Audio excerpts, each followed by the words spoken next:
It's minicamp and OTA season, and today we're looking at the Chargers and getting another look at Omarion Hampton. We're going to watch them catch some balls, work through some drills and everything else. But before we dig in, you need to click that subscribe button right now. We're looking at practice, rookie camp, minicamp, OTAs, training camp, everything in between, interviews, whatever we can find. So you know what your rookies look like. Those quarterback battles. Those guys are getting ready to draft in fantasy. Click that button, stay in the know, but we're looking at Omarion Hampton right now. I got 51 seconds of clips. Watch them work through some drills. We're going to loop this, keep talking ball, but here we are. Here we are. Boom. Catching it downfield. Here's some more. Got Justin Herbert down there. But there we go. From 4 right there. Boom. Downfield. Solid. Solid. Is that Najee Harris? Yeah. Najee Harris in the building. Look, bucket hat lad. Bucket hat lad. There we go. Showing the feet, showing the size. Very smooth. Very smooth. There's Najee, the vet.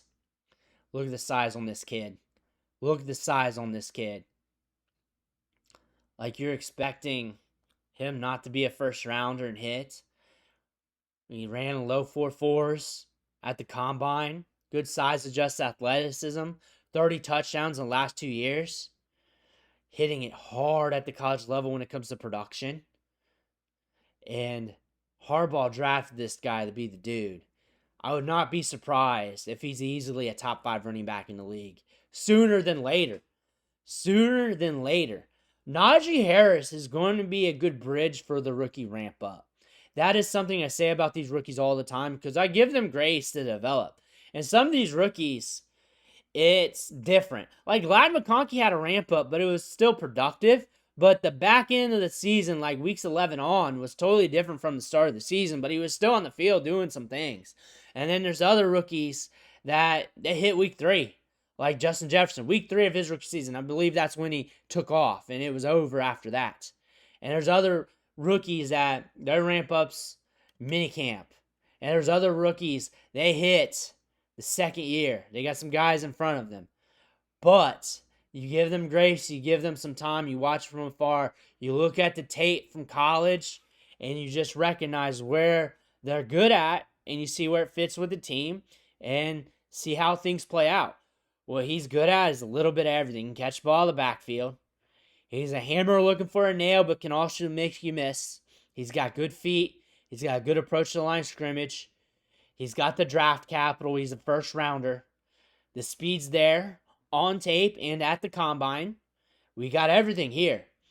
You got a coach here from Michigan that wants to use the running back position, that wants the run game to work, that wants to use the run to set up the pass, if not more.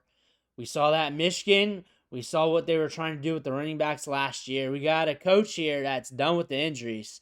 They got a first-round running back, and they brought in Najee Harris. He's done with that. He wants to make sure they're good to go. They drafted Kamani Vidal in the 5th round last year. That's a good backup. That's a good backup for this team.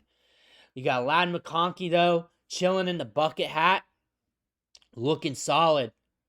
Now we just got to put things together, which I believe is highly likely to happen here with Omarion Hampton. Omarion Hampton. Now you're looking at him for fantasy football. Rookie drafts, dynasty, up there. We all know that's been cut and dry. That's been cut and dry. He's a top-tier asset.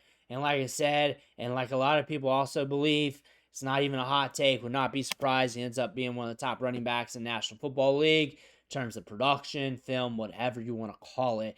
And that's probably going to start back into the season, middle of the season, probably 2026. You're going to start seeing it sooner than later. Let's just call it that. Redraft.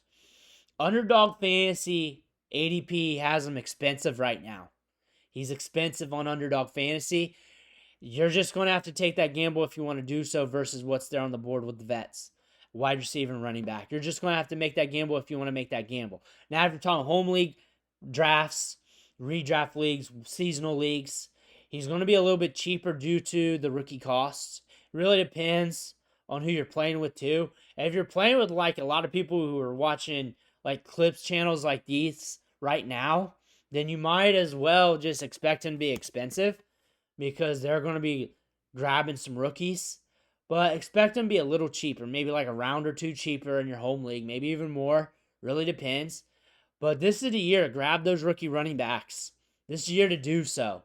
And especially in the double-digit rounds. This is the deepest, most talented running back class of all time. Of all time. Now, you feel like we say this every year. We didn't last year. The first running back drafted didn't have an ACL. The next running back after that didn't have a 1,000-yard season. Then we had Blake Corum. Blake Corum's a dog. But this is a first-round running back that's jacked up. That's looking solid. That has a lot of upside. That's with a coach that wants to pound him out up the gut. That wants to use the run game heavily. That wants to control clock. That's what you're getting with Hampton here. They're going to look to him as a cornerstone asset to this team. And that's what you're getting. That's what you're getting here with Omarion Hampton. He is going to help Justin Herbert.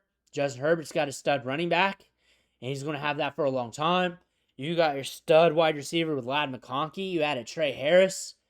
You added some other wide receivers in the draft. Lambert Smith, like I've talked about, is very interesting as a dart throw for this team. You got some interesting pieces here. This team's getting better. I would not be surprised if Omarion Hampton just starts going off. Let me know what you think in the comments below and hear about that. Make sure you hit that subscribe button on the way out. One thing for watching. Catch you on the next video.